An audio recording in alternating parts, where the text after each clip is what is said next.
अस्सलाम वालेकुम गाइस, आप देख रहे हैं coding with Ali. Last lecture में हमने पोजीशनल आर्गुमेंट को डिस्कस किया था कि किसी भी फंक्शन के अंदर किस तरह आर्गुमेंट को पास किया जाता है और देन किस तरह जो वैल्यू रिटर्न होकर आती है उसे किस तरह डिस्प्ले करवाया जाता है। साथ ही हमने ये देखा था कि एक फंक्शन के अंदर किस तरह दूसरे फंक्शन के अंदर वैल्यू को डिस्प्ले करवाया जाता है और फंक्शन को कॉल किया जाता है। तो ये मैंने एक और फंक्शन बनाया था, स्ट्रिंग फंक्शन को टेस्ट फंक्शन के अंदर कॉल किया था और इस फंक्शन की जो वैल्यू आ रही थी आई के अंदर स्टोर हो रही थी वो मैंने इस फंक्शन के अंदर रिटर्न करके भेजी थी और देन इसे इस फंक्शन के अंदर प्रिंट करवाया था। तो ये तो सिंपल सा कंसेप्ट था। आज के लेक्चर में हम नेम्ड आर्गुमेंट और ऑप्शनल आर्गुमेंट को डिस्कस करेंगे कि इन दोनों में फ़र्क क्या होता है और किस तरह इन दोनों को पास किया जाता है। मैं इस तरह करता हूँ, इस फंक्शन को रिमूव कर देता हूँ ताकि आपको क्लियर आइडिया हो जाए कि पोजीशन आर्गुमेंट, नेम्ड आर्गुमेंट और ऑप्शनल आर्गुमेंट में मेनली कौन सा डिफरेंस होता है।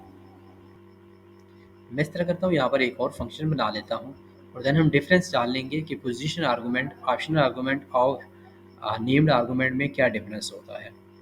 तो एक और फंक्शन बना लेता हूँ, उस फंक्शन का नाम लिख लेता हूँ नेम्ड फंक्शन, FUNCTI।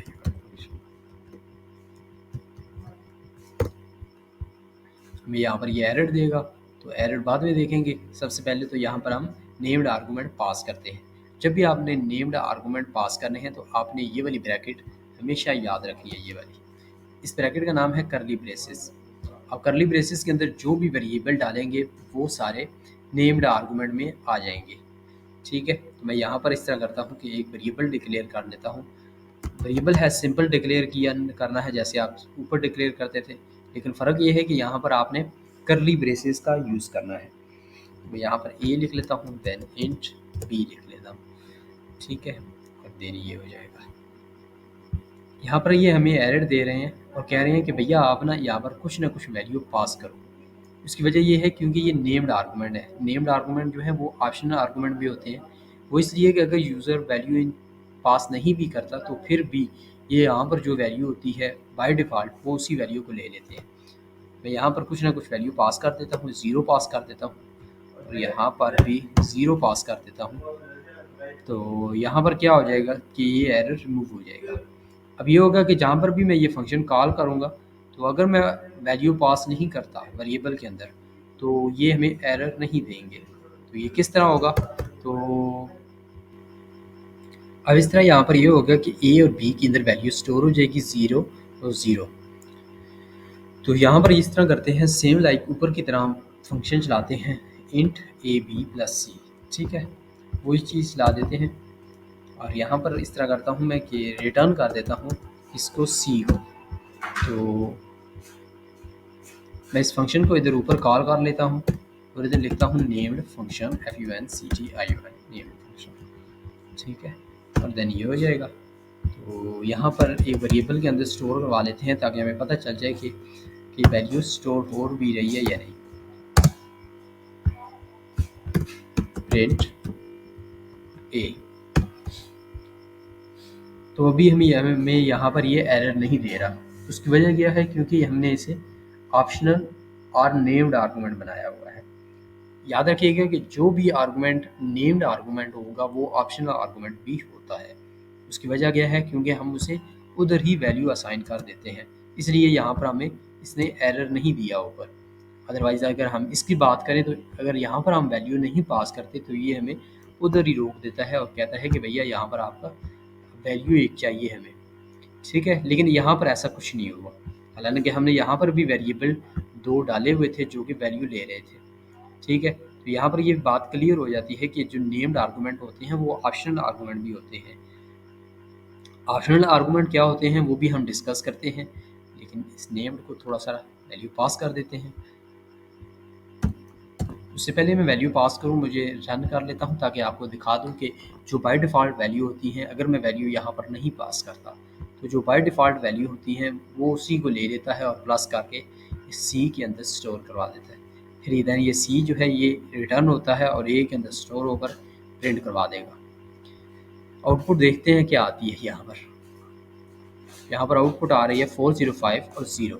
ठीक है, वो कैसे, पहले सबसे पहले टेस्ट फंक्शन कॉल हुआ होगा, टेस्ट फंक्शन के अंदर आई रिटर्न हो रहा है 405, देन वो सी के अंदर स्टोर हो रहा है। देन हम यहाँ पर नेम्ड फंक्शन को कॉल कर रहे हैं, नेम्ड फंक्शन के अंदर हम कुछ भी कोई भी आर्गुमेंट नहीं पास कर रहे, इसके बजाय हम यहाँ पर डिफ़ॉल्ट वैल्यू पास कर रहे हैं 0 0, वो इन्हीं को ले रहा है और 0 0 को प्लस कर रहा है, 0 ही होता है, तो सी के अंदर 0 को रिटर्न कर रहा है और देन ए के अंदर स्टोर हो रहा है। तो याद रखिएगा कि अगर हमने वैल्यू पास नहीं करनी तो कोई इशू नहीं है नेम्ड आर्गूमेंट में, लेकिन क्योंकि वो बाय डिफ़ॉल्ट वैल्यू हमसे ले लेता है यहाँ पर, जैसे इधर लिए हुई है। लेकिन अगर आप पास करनी भी हो तो वैल्यू तो किस तरह पास करोगे, सिंपली इस तरह पास करोगे, वेरिएबल का नाम लिखोगे, देन वैल्यू पास करोगे। फॉर एग्जांपल मैं इधर लिख लेता हूँ 50, देन बी लिखूँगा और इधर भी ले लेता हूँ 50, ठीक है। तो यहाँ पर क्या हो जाएगा, यहाँ पर ये होगा कि ए और बी दोनों जो है वो नेम्ड आर्गूमेंट है। नेम्ड आर्गूमेंट का क्या मतलब है कि अब हम नाम से जो है वो वैल्यू को स्टोर करवा रहे हैं। फॉर एग्जांपल मैं इसे बता रहा हूँ कि भैया ए के अंदर आपने 50 स्टोर कराना है, बी के अंदर आपने 50 स्टोर करवाना है। उससे क्या होगा कि अगर मैं इसकी पोजीशन चेंज भी कर देता हूँ तो फिर भी फ़र्क नहीं पड़ना।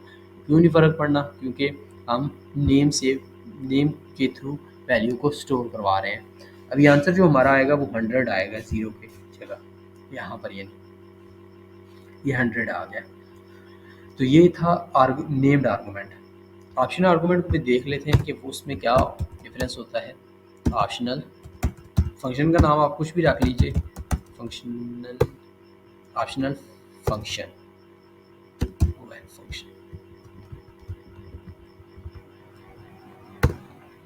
सिंपल एक छोटा सा डिफरेंस होता है और वो ये कि आप यहाँ पर करली ब्रेसेस के बजाय स्क्वायर ब्रैकेट को यूज़ करते हैं। ये बाकी वही कुछ ही होता है यहाँ पर भी, इंट ए और इंट बी। यहाँ पर भी हमें डिफ़ॉल्ट वैल्यू देने की ज़रूरत पड़ती है, तो हम यहाँ पर डिफ़ॉल्ट वैल्यू दे देते हैं। फिर आप कहेंगे कि फ़र्क क्या रहा। फ़र्क मैं आपको बताता हूँ कि नेम्ड आर्गूमेंट में और ऑप्शनल आर्गूमेंट में फ़र्क क्या होता है। मेनली यहाँ पर इस तरह करते हैं कि यही वाला प्रोसीजर चला लेते हैं और इन दोनों को प्लस करते हैं, सी के अंदर स्टोर करवा लेते हैं और इस फंक्शन को कॉल करवा लेते हैं ऊपर। मैं इस तरह करता हूँ कि इधर इसे कॉल करवा लेता हूँ। कमेंट में मैं लिख देता हूँ कि ऑप्शनल आर्गूमेंट, ठीक है। और